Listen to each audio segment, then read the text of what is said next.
Hell Yes Life, episode 56.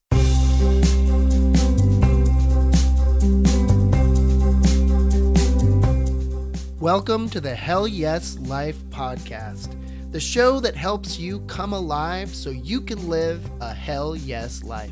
I'm your host, Norman Bell.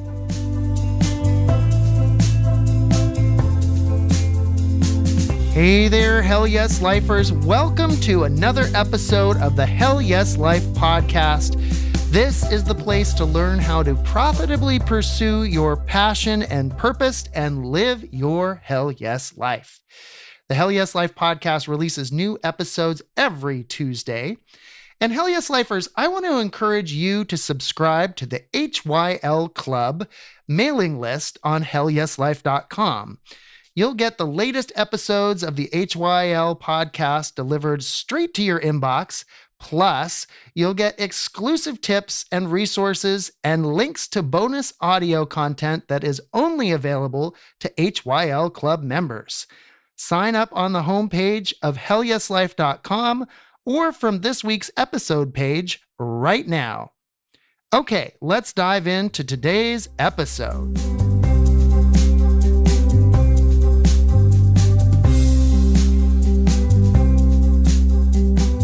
Hey there, Hell Yes Lifers. Welcome to another episode of the Hell Yes Life podcast. I am your host, Norman Bell, and I hope that you are having a Hell Yes day today. We're going to jump right into talking about our guest, who is Giovanna Capozza. Now, Giovanna is a master life coach, emotional and spiritual intelligence educator, and mind, body, spirit expert. Giovanna began her spiritual and personal development journey over 20 years ago and now acts as a catalyst for the transformation of the mind and the belief systems that hold you back and sabotage your life, relationships, and businesses. In 2013, Giovanna shifted her focus to work predominantly with women who are ready to start playing a bigger game and living a bigger life. She is also currently the host of the She Rises podcast, which is dedicated to her mission to unsettle and heal women globally. Giovanna and I had a great conversation, so without further ado, let's jump right in.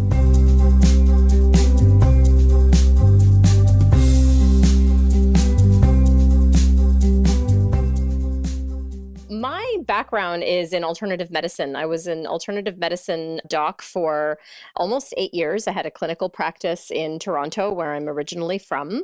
And I did all manner of holistic health and alternative healing stuff. And I got to a point where something was missing. I couldn't articulate it, but I just burnt out. I burnt out. There was a lot going on in my personal life at the time. It was a couple years after my mom had passed away, and I'd gone through another breakup and just a lot of stuff going on. So I embarked on what I like to call my personal eat, pray, love journey. And I closed up shop and I packed up my apartment, put everything in storage, and I moved to Mexico.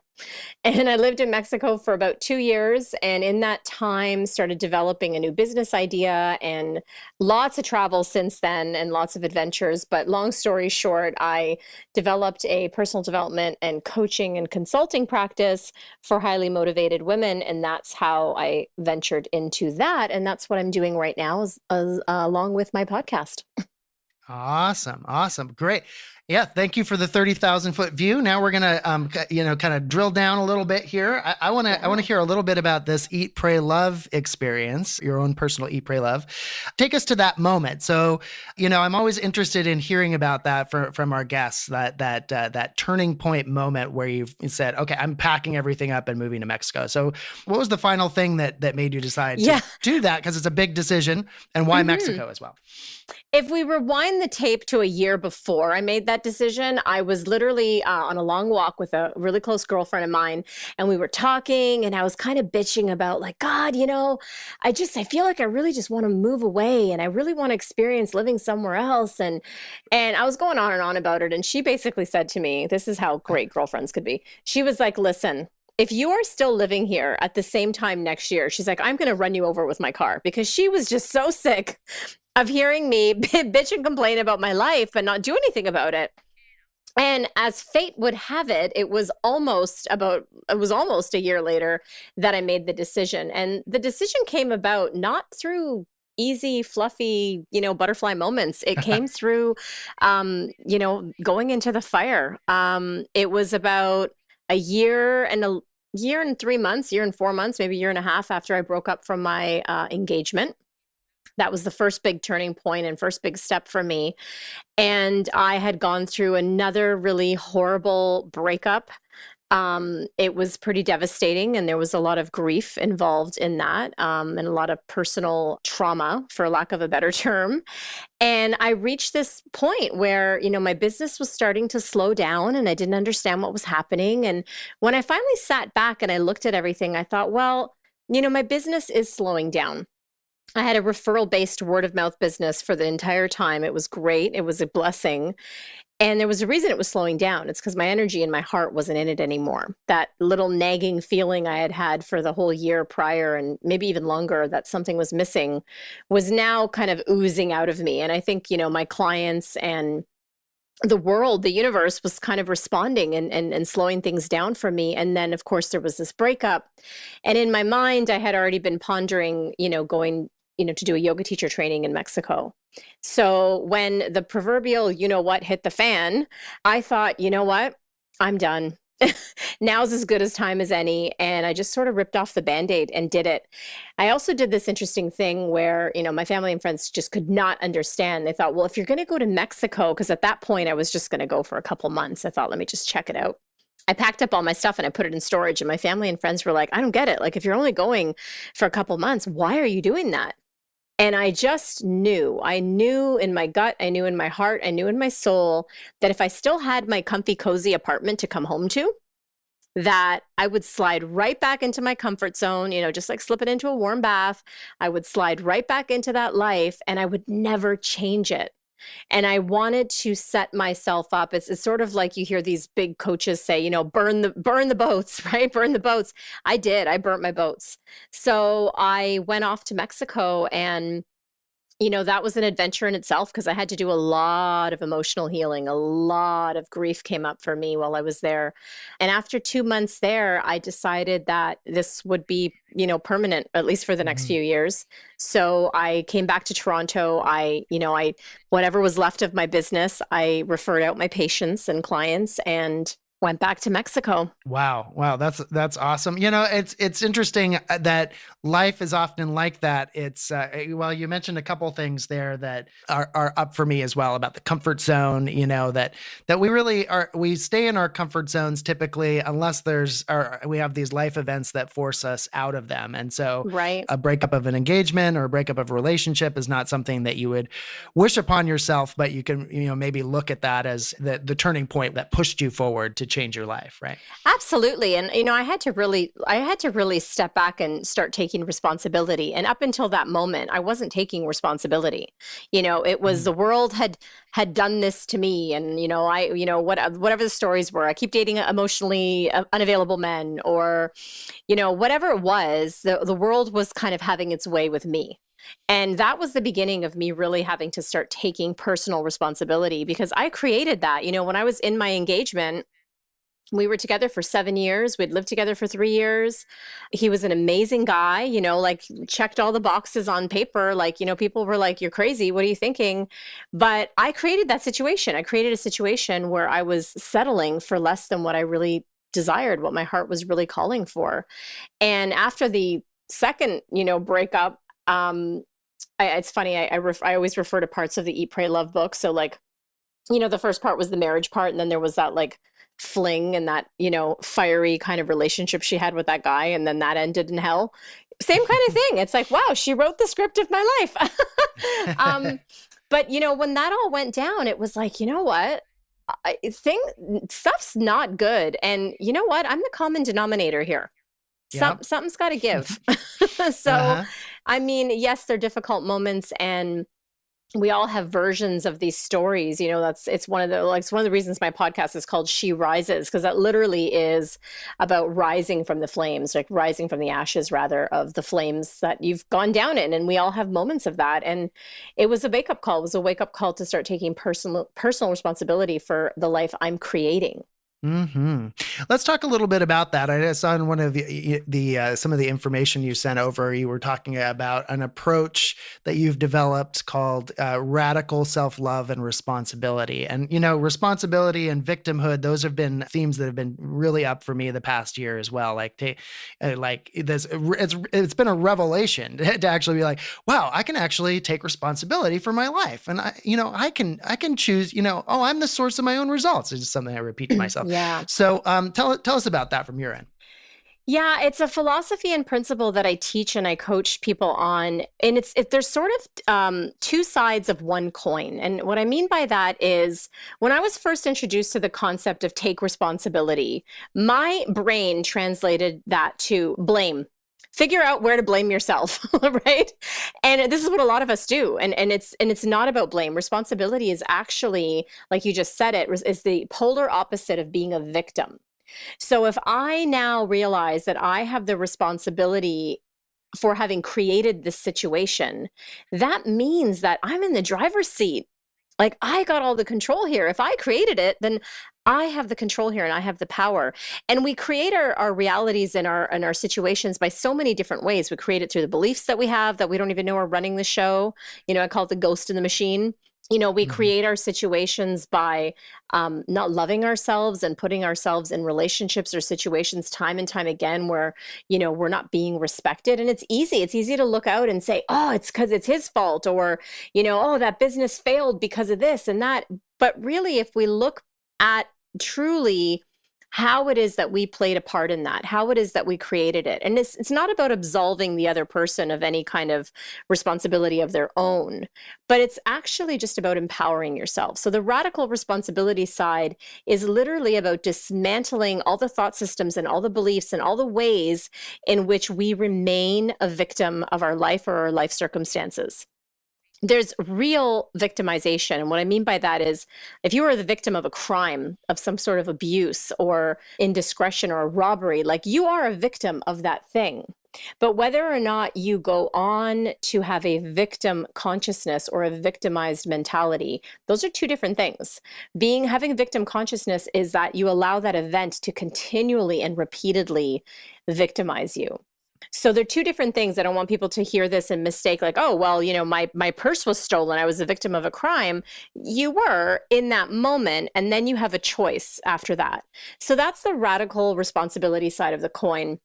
And the radical love part, the radical self-love piece, the reason it's the same or two sides of one coin is because we have to have radical love for ourselves, for all of ourselves.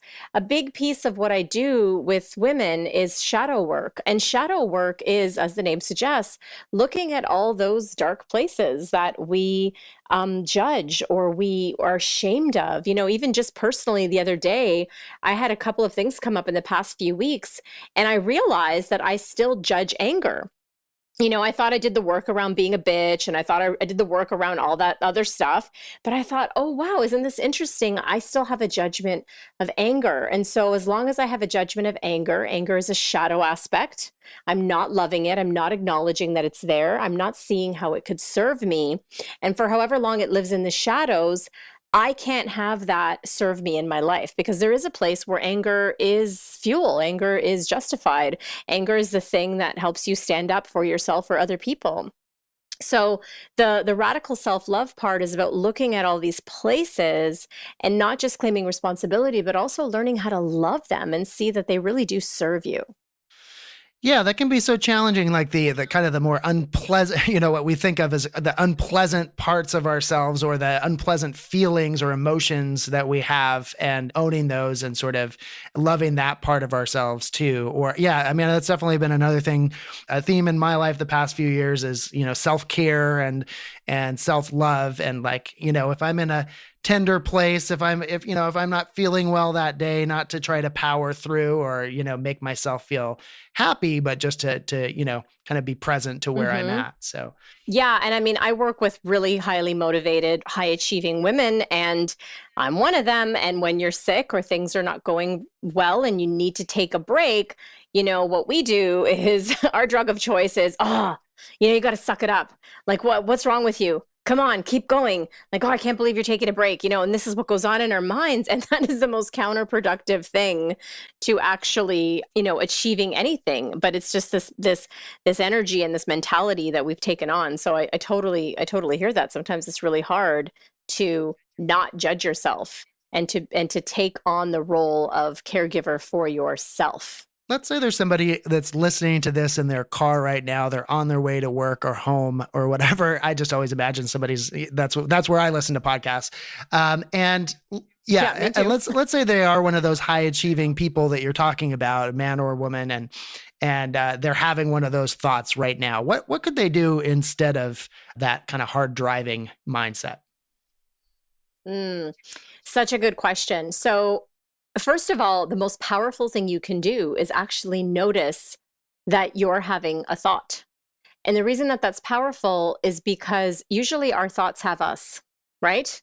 So the second you notice that you're having that thought, you've created distance from the thought. Now, we can go into a very deep conversation here about who is the observer. And if you're noticing that you're having a thought, who's doing the noticing? And we can get into that. That might be a whole other show and many hours of conversation. But there is that component where if you are observing the thought and you're being the observer, you then have enough distance to do the second step, which is to get curious about that thought Mm. and ask, is this even true? Like, so you could be having the thought right now, like, oh, like I'm such a bad mother. I forgot to pack, such and such a snack for my child, or I forgot to make the muffins for the bake sale, or whatever it is you could be having. Notice that you're having that thought. I mean, is that really true that you're a bad mother because you forgot to make muffins for a bloody bake sale, right? When we can get distance from the thought and we could look at it from a curious, from a non-judgmental place, from a place of just like inquiry and like, is this true? You can really start to be able to master your mind and have it be that the thoughts are not having you, that you're having them. One of my greatest teachers and most favorite teachers is Byron Katie. And for those of you listening, if you don't know who she is, please, Google her, look her up. She has one of her books that I love is called Loving What Is. And she has another book that I'm actually like really loving right now called A Mind at Home with Itself. I love her teachings, and she teaches this form of inquiry and questioning your thoughts. So that's a tool that I would say, whether you're in your car driving, where that's where usually our mind is kind of like running, or whether you're in the bathtub or just doing anything, preparing dinner or in the boardroom, learn to develop the muscle of becoming the observer. That's probably one of the most powerful tools. Totally with you there, Giovanna. And yeah, actually, as you were going through that process, when you were initially describing it, I was like, oh, that sounds like Byron Katie. Just like, oh, is that true? I love that her next question, isn't it something like, are you sure that that's true? Yeah, like she does have a form. There's 4 questions and a turnaround is what she calls it. And I use these tools a lot because they work. Yeah.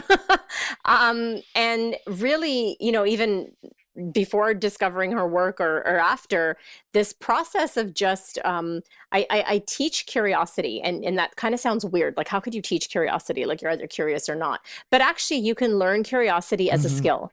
And so one of the things I teach my clients is to get curious. And sometimes the best way to get curious is to, number one, you have to notice, right? So you have to do that part.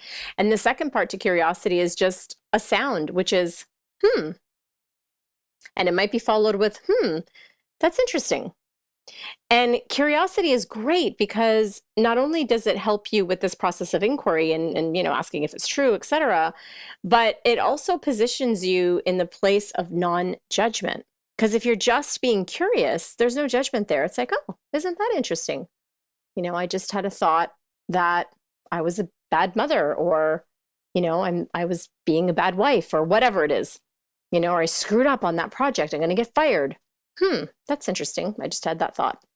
So that is a real great skill to cultivate is curiosity. Yeah, that is that's been one of my foundational things in the maybe 15 years that I've really been working on personal development oriented stuff was like I assume meditation's in there somewhere as well, but just that moment of revelation where you realize, oh, I'm not the thought. There's the thought, and here I am observing that thought, and having a little bit of distance between, yeah, and of course we could go down the rabbit hole of what is the observing presence and all that kind of stuff, but we will leave that for another time. But yeah, Another right. show, another show. I'd love talking about that stuff, but we'll save it. But yeah, just that revelation that, oh, there's a thought, and I don't have to completely buy into it. I get to choose whether to leave it there or not. Yeah, and you mentioned meditation, which I think is a really important thing to just put a pin in there, because meditation or any kind of mindfulness practice is actually going to be the thing that helps you do this better. And what I mean by that is if you are already training, it's the difference between, waking up one morning and being like, oh, I think I'm going to run the Boston Marathon, to actually having said that a year prior and training for that entire year, right?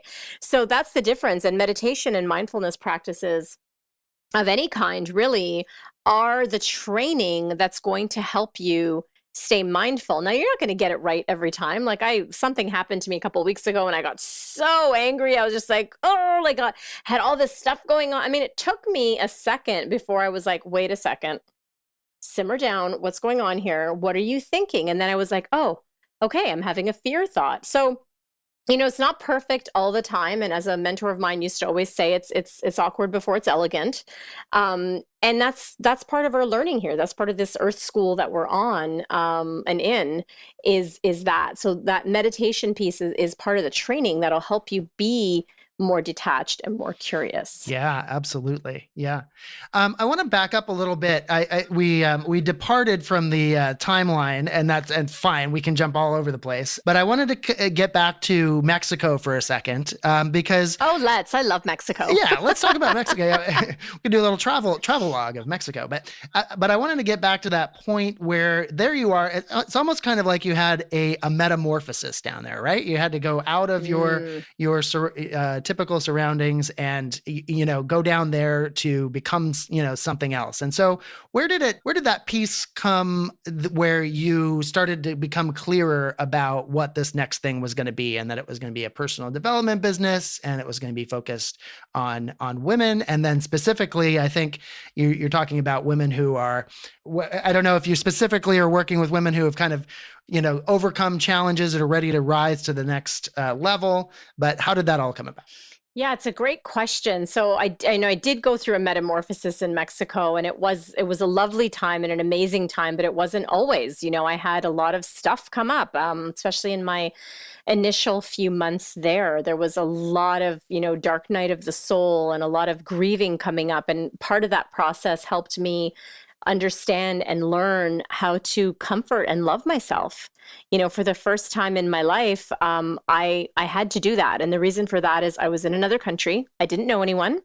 My friends were, for whatever reason, at this particular moment I'm thinking of when I had this real dark night of the soul, they weren't accessible. So I was, for all intents and purposes, alone, going through one of the worst emotional grieving periods of my life. And I remember sitting on the edge of my bed there and just kind of rocking myself and just thinking, I'm going to go home in a body bag. And it wasn't because I was going to kill myself. It was because I thought I was going to die of a broken heart. I was in that much pain from the breakup and from the circumstances around the end of that breakup. It was just so painful for me that I just sat on the edge of the bed and I thought, I'm going to die of a heart attack. Like I literally thought I would die of a broken heart. And all I could do was rock myself. And at one point I almost heard like a voice of comfort. And I decided to put my arms around myself and I just kept rocking myself and saying, you're going to be okay. You're going to be okay. You're going to be okay. And I called upon every faith muscle that I had in my body and luckily was able to calm down and get through the night. And the next day it was like nothing happened and there was another piece of the journey that was going to unfold. But To answer your question, I went through this trial by fire there. And I remember speaking to a woman that I met there, and she was asking me about my background. And I told her about the clinical practice that I did and the work that I did with my clients and my patients and my background in spirituality. So I've had a spiritual mentor since I was 19 years old. So well over 20 years I've been studying and doing this work. And as I was talking to her, she said, you're a coach. And I said, oh, like, what do you mean? Like Tony Robbins? Like, what do you mean? Like, I was like, this thing has a name and that's what you think I do. And so she kind of planted a little bug in my ear. And there was this idea that I had that I really wanted a lifestyle business. I didn't know to call it that at the time, but what I knew was that I was done with the suburbs. I was done with being, linked into a business that held me sort of captive and I couldn't move or travel or explore. I'm a bit of a gypsy at heart. And so that it just started to kind of unravel really, really slowly. And then I took a program and I got a certification and I learned about, the business of it and, started understanding about sales. And so it was a slow evolution. And it's still evolving, right? It's still in that evolutionary phase. Yeah, interesting. Yeah, it's interesting. Like sometimes you can get those outside hits where you're not even clear on what it is, but then somebody's like, "Oh, you're a coach. Oh, a coach. Maybe I should look that up. What's a life coach?" Right. Yeah. I call them, they're like plants. They're like plants from the universe. Yeah. They just kind of like pop in and they just like it's a plant that little bug in your ear and you're like, oh, okay. Yeah. Yeah. It's like the universe giving you a little nudge in a particular direction. Mm-hmm. What stage, like the clients that you work with, I'm just curious, are they typically like they're at that stage where they're not sure that they're unhappy, they're kind of like where you were before you had your trip to Mexico, they're doing something that, I mean, it sounds like you were doing something that was pretty enjoyable, but you kind of burned out on it. But are they at the point where they're doing something that they don't love and they're not sure what the next step is, but and they need your help to get there? Or are they further along than that? They've realized what their, as I would say, their hell yes is, their purpose or passion, and they're looking for help in growing that. Or a little bit of everything. A little bit of both, actually. So, I do work with some men, but it's mostly women that I work with, and they're kind of at the stage, which is even before the Mexico stage, where they've checked all the boxes. Like they have the beautiful house, they've got a great partner, or maybe even a mediocre partner, but they've done all this stuff, right? They got married, they have a great job, they have a career, they have education. Like they've ticked all the boxes, but they're missing something. There's this feeling, they can't shake it, wakes them up at night and nudges them, as we talked about, a spirit nudge. And it's just that sensation that there must be more than this, and there must be a deeper purpose or another meaning for me. And so those women, we get into some real deep work around what that is for them and finding out what meaning and purpose is for them. And so, sometimes for them it's to take on a hobby. So, it could be as simple as that. Sometimes it's for them to radically just transform their whole life, their career, their business, their what they've studied in school. Like suddenly they have a different passion that comes out. So it manifests in different ways, but it's this essential feeling of I've checked all the boxes, I've succeeded. I've always been that push high achiever person, and I got all the stuff. And I'm lacking meaning, I'm lacking purpose. And so we do work around that. Yeah. And then there's the other woman that you mentioned where, she's got that legacy or that passion project. It's in mind. She just doesn't know how to get there. And there might be usually there is a lot of stuff, fears and things coming up that are blocking. And then that's another different type of client that I work with. So let's take the first example, someone who's ticked off all the boxes. Again, just imagining who might be listening to this. And maybe there's someone who is listening and they're in that place where it's like, well, here I am driving to work. I'm in this nice car. I just left my beautiful house and my lovely family, but something feels missing. Obviously, the advanced step is to work with you or someone like you to really flesh out what those next steps would be. But what might be, is there any just very simple action or tip that you could recommend to someone for them to think about, like what might that first step be? I'm so glad you asked that. It's so super simple that as soon as I say it, people listening might be like, really? Like that's what it is? But it's so powerful. And it's this: give yourself permission to ask the question. One of the things that strikes me all the time, every time I have this conversation with women, and I went through the same thing, when I was living in my big house in the burbs in this relationship, and I had the luxury cars and the career and the this and the that, I had all of it.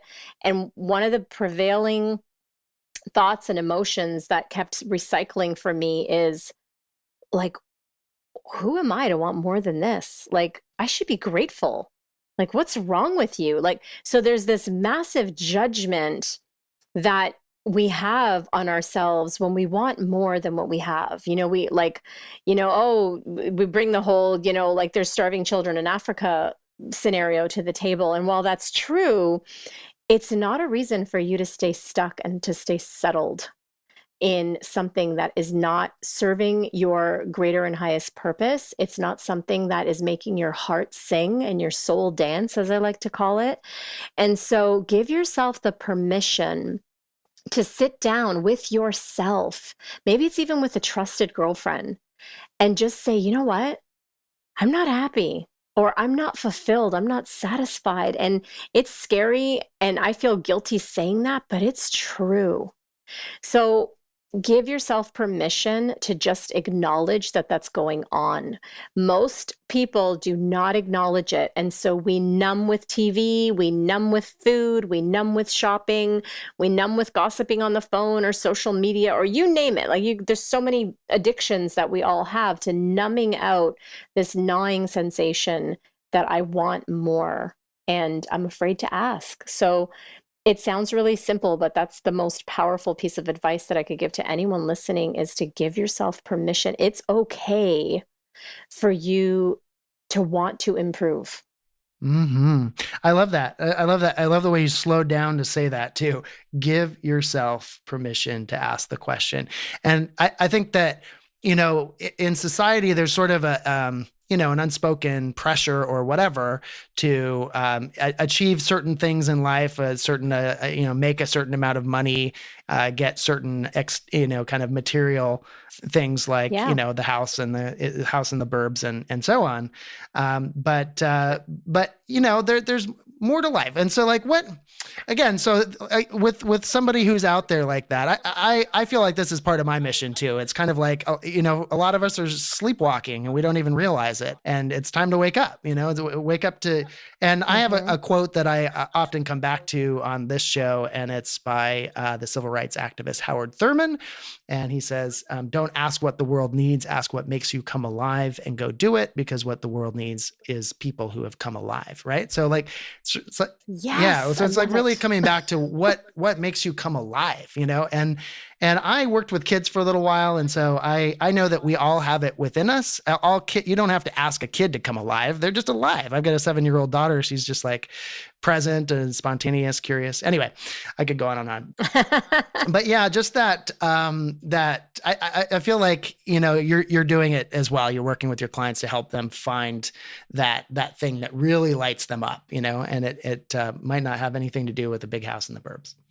Yeah, absolutely. And maybe it does. Like, it's actually like, I've had people say to me like, well, I'm perfectly happy and I have a house. That's fine. Yeah. Like, you can have, if that makes you happy. I have a lot of very close friends and family who like, that is their dream come true. And they are like blissed out and happy every day. They love their life. That's great. Yeah. But if you're not loving your life, and if something is missing, it doesn't mean that all of that has to go away. I mean, like I always tell people, you don't have to do what I did, right? Like, I might have done what to you feels radical and, upheaval, and leave all that behind, and, move to Mexico, and then, ended up moving to several other countries after that. But, that's a big thing. Like, I'm not suggesting you do what I did. What I am suggesting is that acknowledge that you're not happy and something needs to change. And, I'm a student of the Course in Miracles, and the way the Course in Miracles began was someone said, there must be a better way. And those are very powerful words. So if all you can say is, there must be a better way, the universe and pieces of the puzzle will start coming into alignment for you. But you have to acknowledge it first. And that's why that piece of giving yourself permission is so powerful. Mm-hmm. Mm-hmm. Tell me a little bit about the Course in Miracles. Maybe I know that there's a lot that could be said there, but That's a whole other two that's another big episodes too. thing. Yeah, I don't know if there's a way to encapsulate that in about a minute or two, but you talked about that really gave you the sense of what it was like to shift from fear to love. Yeah, that's a common way that people describe A Course in Miracles. Marianne Williamson uses that. That comes from her, is a shift in perception from fear to love. It definitely is that. It has been that for me. A Course in Miracles is a course. It's a 365-day course. You do one meditation or devotional practice, whatever you want to call it, every day for 365 days. There's a workbook component, which has those lessons. There's the manual for teachers, which is at the back of the book. And then there's the text, which is the front of the book. It's sort of 3 books in one. And without going into a lot of details, because like I said, it's another show in and of itself, it is a daily practice. It's a daily devotional. It's a way of starting to reprogram your thought system from operating in the ego or in fear and operating in love. And basically, if we put it down to like a sentence, it's a way to create more peace in your life. That's great. I actually didn't realize the structure of it. So it's actually a 365-day course and so forth. So that's good to know. Yeah, like I say, we could go more into it, but Hell Yes Lifers, check out the Course in Miracles. It sounds like there's a lot of great stuff there, obviously. I wanted to ask, as we start to wind down, you're a fellow podcaster. You've been coaching for a long time. What made you decide to take on this extra role, this additional role of being a podcaster? Yeah, that's such a great question because I don't even see it as an additional role. I see it as like, I'm going to age myself here, but there used to be this V8 commercial where people would just slap themselves on the forehead and be like, oh, I should have had a V8. I know. Like for me, developing the podcast was one of those moments because I'm a natural speaker. I used to teach, like as soon as I graduated from my homeopathic college, actually, even before I graduated, I was asked to start teaching. I graduated from yoga teacher training. I was asked to start teaching. I'm a natural teacher and I'm a natural speaker. I've done a lot of speaking in the past in seminars and workshops. And I was finding myself really struggling to like get an email out with some amazing content for people. And one day it just hit me like, well, if that's not fun, what's a fun way for you to provide your audience with some amazing content and ways that they can start just opening their eyes up and awakening in their own life. And that was really at the heart of it for me. And I remember having this really, really deep conversation with one of my girlfriends. And I thought, God, wouldn't it be great if like there was like a fly on the wall and we could have recorded this and, people could just get so much out of just what we got for ourselves. And I thought, oh, like that was the V8 moment, right?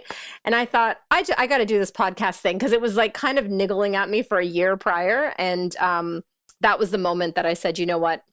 This is how I want to use my voice. This is how I want to use my skills. And I love, for selfish reasons, I love having these conversations. Like I could talk to you about this stuff forever. It fills my heart. It's part of what makes my heart sing. So yeah, that's how I got into podcasting. Yeah. Well, you and I have that in common then, Giovanna, because I love having these kind of conversations too. And I also had one of those, I guess, and now I'll think of it as a V8 moment. I actually kind of almost broke down in tears one time. I was talking to my wife about like, I'm going to do a podcast someday. I was like, oh my gosh, I guess that's what I need to do now. So yeah. Okay. So as we wind down, I'm wondering if you have any, you've already given us lots of great, valuable information. Do you have any, a mindset tip or two to leave us with, just something to, for the listeners to take with them? Another one. Oh God, there's so many. I would say it's less of a mindset tip because, we've given some about being aware and being the observer and being curious and stuff. I would say get yourself into some form of spiritual practice. So many people have gone away from spirituality because they've somehow in their upbringing gone away from religion. And they're two different things, and at least in my point of view, they're two different things. One of the things that has created the most fulfillment and peace in my life, and also, a deep training, really, a training ground for me, has been my spiritual practice. So for those of you listening, a spiritual practice, it could be something like A Course in Miracles, where you're doing one lesson a day. It could be just a mindfulness practice. It could be meditating for like 10 minutes twice a day. That is probably the best mindset tip I could give, is to start to slow the mind down. And you can really start to see what is going on in the mind and look at it from a place where all these thoughts are just like clouds going by. It's like, oh, look, there's another cloud and there's another cloud. And when we can start to train ourselves to look at it from a more detached place, we just get so much more peace in our life and so much more emotional mastery, where we're not led by these emotional reactions and these intense, things that seem to come upon us. We're more in mastery of ourselves. Totally agree with that. And, it's funny. People say, well, I don't have time for a spiritual practice or for meditation or something. And I've heard some old Buddhist adage that basically said, you don't have time not to, or, if you, or. Yeah, there's that quote, if you only have 20 minutes a day to meditate, then you should meditate for 2 hours or something like that. Something like it's that. That kind of, I love that one. Yeah, because the kinds of thoughts that will come to you after you meditate, I know for me anyway, I can just speak for myself, much clearer, much more impactful than anything I'm going to come up with my kind of monkey mind that I'm sitting down with, So it's actually going to save me a lot of time. Okay, well, Giovanna, thanks so much for joining us. Where can we find you on the internet? Tell us how our listeners can connect with you and anything you've got going on that you would like to mention. Yeah, you could basically find me everywhere on the internet, but on Facebook and Instagram, it's at She Rises Podcast. My website is sherisespodcast.com. Yeah, I'm on LinkedIn as well. You can find me there. You can check out the podcast on YouTube. My YouTube channel there is under Giovanna Capozza and She Rises Podcast. You can check out all the interviews on there, as well as iTunes and Google Play Music right now. Awesome. And I believe you mentioned that you have some coaching spots open. Is that right? I do. Yeah. Thank you for reminding me. So if anyone is listening and this topic is speaking to you and you want to dive in to find out more about, how to unlock this desire in you or this purpose and meaning in your life, or maybe you just need to kind of peck away at some of that. I've opened up a few spots on my calendar this month and next month to offer specific powerful coaching experiences for people that are interested, that are ready to sort of take it to the next level. And I have 2 spots open in my personal one-on-one coaching practice. And for those of you that are listening that might tug on your heartstrings, give me a call. Awesome. Maybe there's 2 Hell Yes Lifers out there that are ready to take that step to the next level. So contact Giovanna, and we will have links in the show notes so you can get in touch with her as quickly as possible and check out her website and everything else. Well, Giovanna, thanks so much for joining us on the Hell Yes Life podcast. It has been a pleasure having you. Norman, it was so much fun. I absolutely loved it. I'm honored that you asked me to be on, and lots of fun. Thank you. Thanks a lot, Giovanna. Thanks for joining me for this episode of the Hell Yes Life podcast. You can subscribe to the podcast on iTunes, Stitcher, or your favorite RSS feed. If you like the show, please leave a rating and review. And if you want to stay connected, visit hellyeslife.com and sign up for the e-newsletter and private Facebook group. Again, I'm Norman Bell. Thanks for joining me. Now let's get out there and live a hell yes life.